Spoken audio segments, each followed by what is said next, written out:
الحمد للہ رب العالمین والعاقبۃ للمتقین نبینا محمد وعلی آلہ وصحبہ اجمعین اما بعد عن ابی ہریرہ رضی اللہ عنہ عن النبی صلی اللہ علیہ وسلم قال یلقى ابراہیم اباہ آزر یوم القیامة وعلى وجه آزر قطرة وغبرة فيقول له إبراهيم ألم أقل لك لا تعصيني فيقول أبوه فاليوم لا أعصيك فيقول إبراهيم يا رب إنك وعدتني ألا تخزيني يوم يبعثون فأي خزي أخزي من أبي الأبعد فيقول الله تعالى إني حرمت الجنة على الكافرين. کسی بھی مشرکین یا کفار کو اللہ تبارک و تعالی جنت میں داخل نہیں کرے گا، اور کوئی بھی شخص اگر ان کی سفارش کرے گا، وہ نبی ہو، ولی ہو، شہید ہو، کوئی بھی شخص ہو، اگر ان کے حق میں سفارش بھی کرے گا تو اللہ تبارک و تعالی کے یہاں ایسی سفارش کوئی بھی اسے فائدہ نہیں پہنچائے گی، کوئی بھی نفع نہیں پہنچا سکتی. کسی کو اللہ شفاعت نصیب ہونے کے لیے، شفاعت کا مستحق ہونے کے لیے ضروری ہے کہ وہ اپنے عقیدے کو درست کرے. اگر اس کا عقیدہ مشرکانہ ہے، اگر اس کا عقیدہ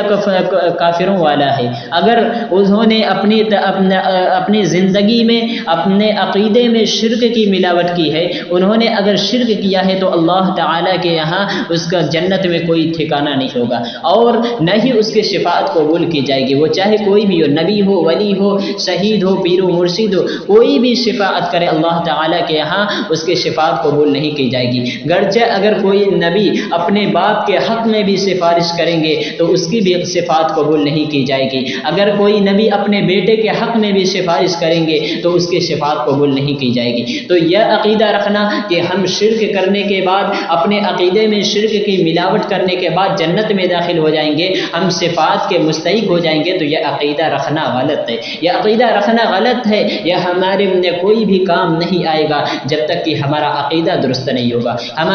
ہمارا عقیدہ درست نہیں ہوگا اور ہم شرک سے پاک نہیں ہوں گے. جیسا کہ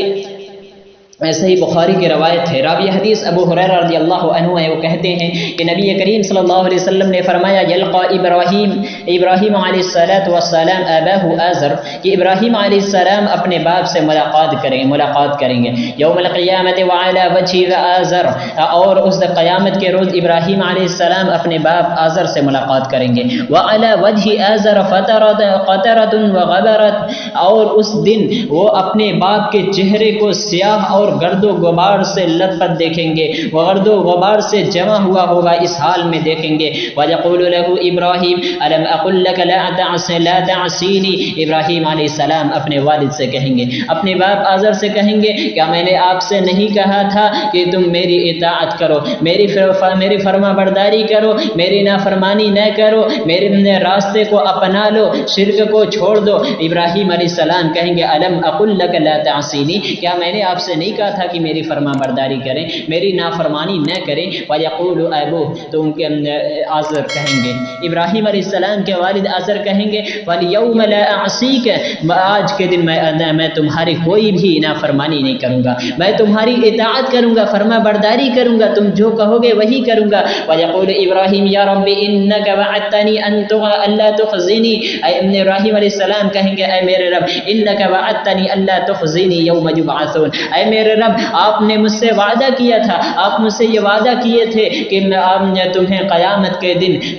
کے دن غمزدہ نہیں کیا جائے گا، رسوا نہیں کیا جائے گا. فَأَيُّ خِزْيٍ أَخْزِي مِنْ أَبِي الْعَبَادِ، اور اس سے زیادہ مایوسی، اس سے زیادہ رسوائی، اس سے زیادہ بدقسمتی کیا ہوگی کہ میرے باپ اللہ آپ کے رحمت سے دور کر دیے جائے، میرے باپ دور کر دیے جائے، آپ کی رحمت انہیں نصیب نہ ہو. فَيَقُولُ اللَّهُ تَعَالَى إِنِّي حَرَّمْتُ الْجَنَّةَ عَلَى الْكَافِرِينَ، الکافرین۔ اللہ تعالیٰ کہے گا کہ میں نے جنت کو کافروں پر حرام کر دیا ہے، میں نے جنت میں ایسا شخص نہیں جائے گا جو کافر ہوگا، جو اس کا عقیدہ درست نہ ہو، جس کے عقیدے میں شرک کی ملاوٹ ہو، ایسا شخص پر جنت کو حرام کر دیا ہے۔ تو یہ روایت صاف صاف بتا رہی ہے کہ جنت میں داخل ہونے کے لیے، شفاعت کا مستحق ہونے کے لیے ہمارے لیے ضروری ہے کہ ہم اپنے عقیدے کو درست کریں۔ جب تک ہمارا عقیدہ درست نہیں ہوگا، ہم موحد نہیں ہوں گے، توحید پرست نہیں ہوں گے، تب تک کسی کی بھی شفاعت ہمارے حق میں قابل قبول نہیں ہوگی۔ کوئی بھی ہمارے حق میں سفارش کرے، فرشتے ہو، ولی ہو، نبی ہو، اولیاء ہو، شہید ہو، کوئی بھی ہو، اگر ہمارے حق میں کوئی بھی صفات کریں گے تو صفات قبول نہیں کی جائے گی۔ ابراہیم علیہ السلام کی صفات ان کے باپ کے حق میں قبول نہیں کی جائے گی، کیونکہ ان کا عقیدہ درست نہیں تھا، ان کا عقیدہ، وہ موحد نہیں تھے، وہ توحید پرست نہیں تھے، وہ کفار تھے، وہ شرک کرنے والے تھے۔ اسی طریقے سے نوح علیہ السلام اپنے بیٹے کے حق میں سفارش کریں گے لیکن انہیں کوئی فائدہ نہیں پہنچائے گا، کیونکہ ان کا بیٹا بھی ان کے اطاعت نہیں کیا تھا، انہوں نے اس کا عقیدہ بھی مشرکوں کا والا تھا، وہ بھی کفار میں سے تھا۔ اس لیے صفات کا مستحق ہونے کے لیے، صفات پانے کے لیے ضروری ہے کہ اپنے عقیدے کو درست کریں،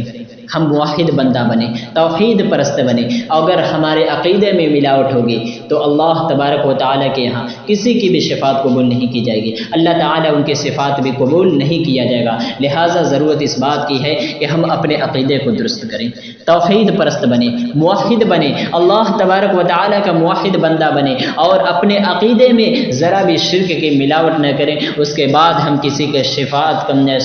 کا مستحق ہو سکتے ہیں اور ہمارے حق میں کوئی سفارش کر سکتا ہے، ورنہ اگر ہمارے عقیدے میں ملاوٹ ہے، ہمارا عقیدہ مشرکوں والا ہے، ہمارے عقیدے میں شرک کی ملاوٹ ہے، تو کسی کی بھی شفاعت قبول نہیں کی جائے گی۔ لہٰذا ہمیں چاہیے کہ ہم اپنے عقیدے کی حفاظت کریں، ہم اپنے عقیدے کو درست کریں، موحد بندہ بنیں، توحید پرست بنیں۔ الہ العالمین سے دعا ہے کہ رب العالمین ہم تمام مسلمانوں کو موحد بنائے اور ہمیں شرک سے بچنے کی توفیق عطا فرمائے، آمین۔ وما علینا الا البلاغ المبین۔